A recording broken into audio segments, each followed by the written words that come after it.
growing number of Gambians have access to internet and digital technologies. At least 20%, depending on which survey you look at. Others would say 30%, others would even put it at 50% of the population having access to internet and digital technologies. But whatever the number is, what is also important to note is that these numbers are increasing on a regular basis.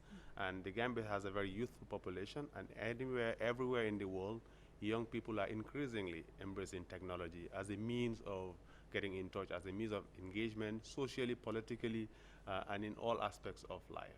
Right. Now, it's one thing to have access to digital technology, but a totally different thing when your legal entitlements in terms of that access is given to you. Yeah. What has changed about digital rights in the Gambia? One significant change was in 2018 when the Supreme Court decided that the 2013 amendments to the Information and Communication Act of 2009 was unconstitutional and therefore squashed it. And in a sense that opened the gate for fundamental rights and freedoms, including freedom of expression online, freedom of association, and freedom of assembly.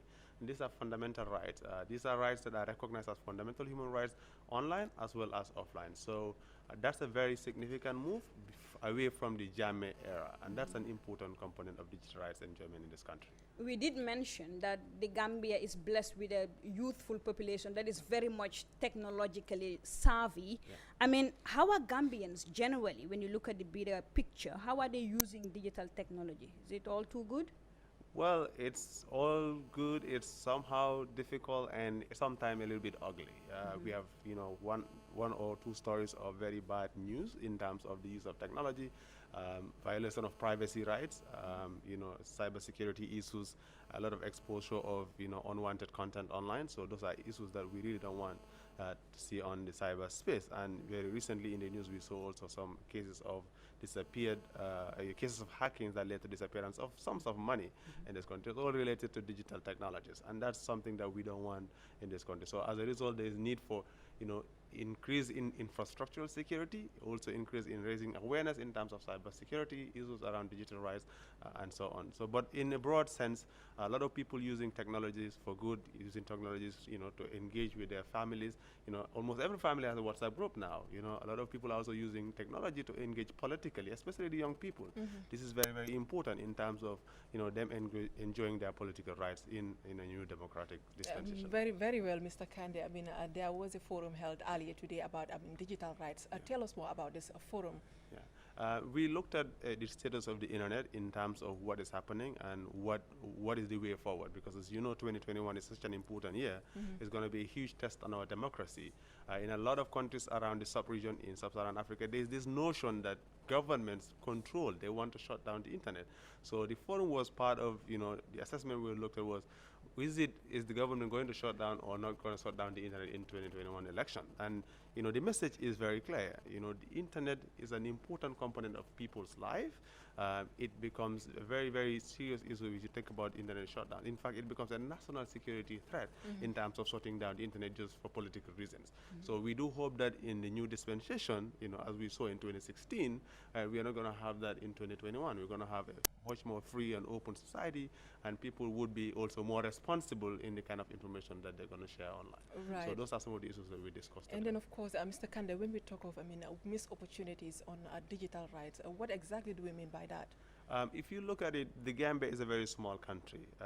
If you look at the infrastructure, Gamtel in the 90s used to be second to none in the sub-region.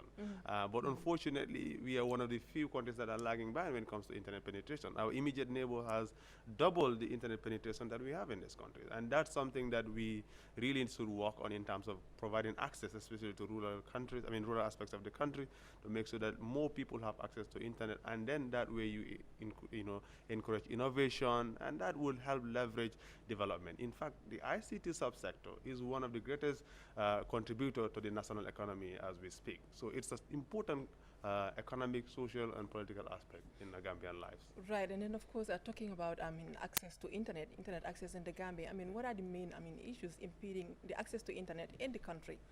A lot of the time, business people will tell you it's about lack of investment opportunities. But Gambians are using internet.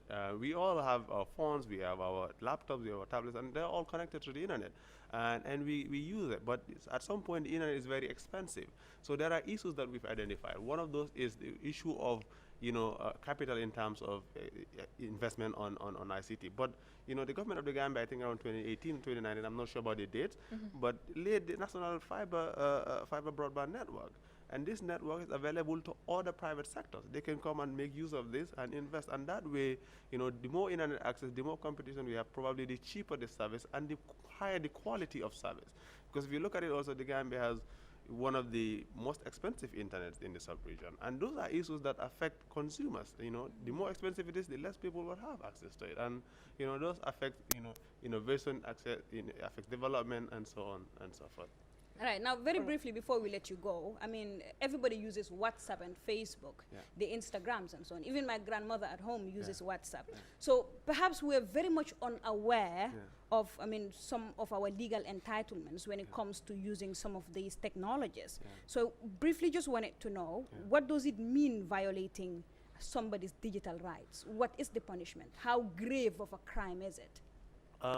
A lot of issues, but particularly in this age, is about privacy issues. So you and I are chatting, you have a private conversation, and you publish that. That is very unfortunate. That's a violation of my right to privacy, and it's a fundamental human right. Human rights are guaranteed in Chapter 4 of the Constitution. If you look at Section 23, if I'm not mistaken, the right to privacy is guaranteed, and so everybody has that. So, and in most cases, people tend to ignore this. These are very, very fundamental issues, and somehow if you're aware and very conscious about them, then you can protect yourself against this kind of issues.